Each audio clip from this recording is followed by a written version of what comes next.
Hello everyone, welcome back to beginner learning academy.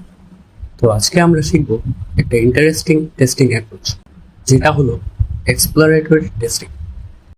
এই testing অ্যাপ্রোচে কোনো test case আগে থেকে লিখে রাখা লাগে না, শুধু এক্সপিরিয়েন্স আর ক্রিয়েটিভিটি দিয়ে অ্যাপ্লিকেশন এক্সপ্লোর করে বাগস বের করা।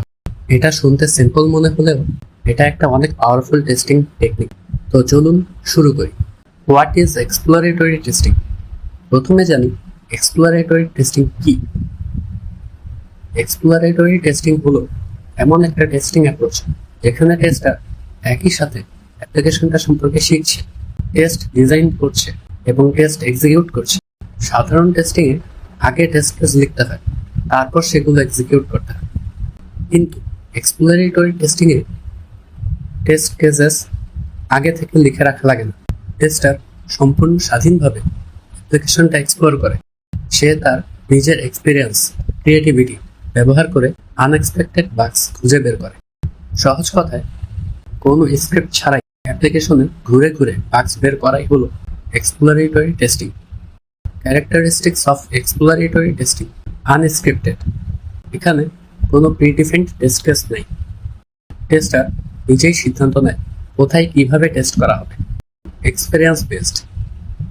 এটা একেবারে টেস্টারের নলেজ আর এক্সপিরিয়েন্সের উপর নির্ভর করে, তাই এক্সপিরিয়েন্সড টেস্টাররা এটা বেশি এফেক্টিভলি করতে পারে। সিমultaneous। এখানে লার্নিং এবং টেস্টিং একই সাথে হয়। অ্যাপ্লিকেশনটা এক্সপ্লোর করতে করতেই বাগ খুঁজে পাওয়া যায়। ফ্লেক্সিবল। যত বেশি বাগস পাওয়া যায় তত বেশি নতুন এরিয়া এক্সপ্লোর করা হয়। অ্যাপ্রোচ কনসিস্টেন্টলি চেঞ্জ হতে পারে। কুইক। কোনো প্রিপারেশন ছাড়াই ইমিডিয়েটলি শুরু করা যায়। How exploratory testing works. এবার জানি এক্সপ্লোরেটরি টেস্টিং প্র্যাকটিক্যালি কিভাবে করা হয়।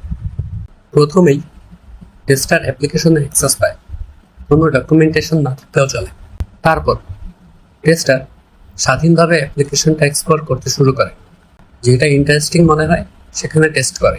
টেস্টিং চলাকালীন টেস্টার তার এক্সপিরিয়েন্স ব্যবহার করে পসিবল প্রবলেম এরিয়াগুলো খুঁজে বের করে। একই সাথে যা অবজার্ভ করছে সেটা নোট করতে থাকে, আর বাগ পেলে সাথে সাথে রিপোর্ট করে। সেশন শেষে পুরা টেস্টিং সেশনের একটা সামারি তৈরি করে, কি কি এক্সপ্লোর করা হয়েছে আর কি কি পাওয়া গেল ইত্যাদি সেখানে থাকে।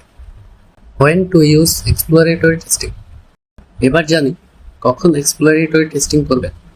যদি টেস্ট কেস এখনো প্রিপেয়ার হয়নি এমন হয়, তখন নতুন প্রজেক্টে শুরুতে এক্সপ্লোরেটরি টেস্টিং দিয়ে শুরু করা যায়। যখন নতুন বিল্ড প্রথমবার পাওয়া যায় তখন অ্যাপ্লিকেশন সম্পর্কে ধারণা নেওয়ার জন্য এটা করা যায়। যখন সময় কম থাকে তখন এক্সপ্লোরেটরি টেস্টিং দিয়ে কুইকলি বাগ খোঁজা যায়। যখন আনএক্সপেক্টেড বাগ খুঁজতে হয় তখন আগের টেস্টিংগুলো যে বাগ ধরা পড়েনি সেগুলো খুঁজে বের করে। যখন কোনো ডকুমেন্টেশন নেই এমন অবস্থায়, নতুন ফিচারের জন্য কোনো ডকুমেন্টেশন না থাকলে এক্সপ্লোরেটরি টেস্টিংকে সবচেয়ে প্র্যাকটিক্যাল অ্যাপ্রোচ হিসেবে ধরা হয়। অ্যাডভান্টেজেস: কোনো প্রিপারেশন টাইম লাগে না, টেস্ট কেস লেখার সময় বাঁচে। স্ক্রিপ্টেড টেস্টিংয়ে মিস হওয়া বাগ খুঁজে পাওয়া যায়, কারণ টেস্টার ফ্রিলি এক্সপ্লোর করে আর আনএক্সপেক্টেড এরিয়াস টেস্ট করে। টেস্টারের ক্রিয়েটিভিটি আর এক্সপিরিয়েন্স কাজে লাগে। এটা একটা স্কিল বেসড টেস্টিং অ্যাপ্রোচ, অনেক বেশি ফ্লেক্সিবল এবং অ্যাডাপ্টেবল। টেস্টিংয়ের সময় অ্যাপ্রোচ পরিবর্তন করা যায়, ইমিডিয়েটলি শুরু করা যায়, অর্থাৎ কোনো সেট আপ বা প্রিপারেশন ছাড়াই শুরু করা যায়। রিয়েল ইউজার বিহেভিয়ার সিমুলেট করে, কারণ রিয়েল ইউজারও কোনো স্ক্রিপ্ট ফলো করে না। ডিসঅ্যাডভান্টেজেস: টেস্টিংয়ের আগে কোনো ডকুমেন্টেশন থাকে না, তাই আগে থেকে প্ল্যানিং করা কঠিন। এক্সাক্ট স্টেপস রিপ্রোডিউস করা কঠিন, কারণ বাগ পাওয়ার পরে ঠিক কোন স্টেপস ফলো করলে বাগটা আবার পাওয়া যাবে সেটা মনে রাখা কঠিন হতে পারে। টেস্টারের স্কিলের ওপর হেভিলি ডিপেন্ড করে। কম এক্সপিরিয়েন্সড টেস্টার এটা এফেক্টিভলি করতে পারবে না। কভারেজ মেজার করা কঠিন, কতটুকু টেস্ট করা হয়েছে সেটা ট্র্যাক করা কঠিন। রিপিটেটিভ বা রিগ্রেশন টেস্টিংয়ের জন্য সুইটেবল না, কারণ সেক্ষেত্রে ফিক্সড টেস্ট কেস দরকার হয়। রিয়েল লাইফ এক্সাম্পল: এবার একটা রিয়েল লাইফ এক্সাম্পল দিয়ে বুঝি। ধরুন একটা ই কমার্স ওয়েবসাইট টেস্ট করতে হবে, কোনো ডকুমেন্টেশন বা টেস্ট কেস এখনো নাই। টেস্টার এক্সপ্লোরেটরি টেস্টিং শুরু করুন। সে ফ্রিলি সাইটটা এক্সপ্লোর করছে। প্রথমে কার্টে আইটেমস অ্যাড করার চেষ্টা করে একটা বাগ পেল। তারপর ইনভ্যালিড কুপন কোড দিয়ে চেক আউট করার চেষ্টা করে আরেকটা বাগ পেল। আচ্ছা, তারপর কি হলো? তারপর লগ ইন ছাড়াই চেক আউট করার চেষ্টা করে দেখলো কোনো প্রকার ইরর মেসেজ আসছে না। তারপর প্রোফাইলে রং ফাইল ফরম্যাট আপলোড করার চেষ্টা করে দেখলো অ্যাপ্লিকেশন ক্র্যাশ করছে।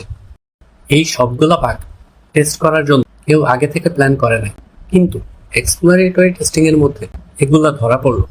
আর এটাই এক্সপ্লোরেটরি টেস্টিং এর আসল শক্তি। আজকে আমরা শিখলাম এক্সপ্লোরেটরি টেস্টিং কি, এটা কিভাবে কাজ করে, কখন ইউজ করতে হয় এবং এর অ্যাডভান্টেজেস ও ডিসঅ্যাডভান্টেজেস। আশা করি আজকের ভিডিওটা আপনাদের কাজে আসবে। যদি ভিডিওটা ভালো লেগে থাকে তাহলে অবশ্যই একটা লাইক দিয়ে আমাদের চ্যানেলটা সাবস্ক্রাইব করে রাখুন।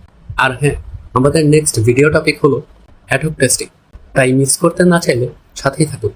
Thanks for watching.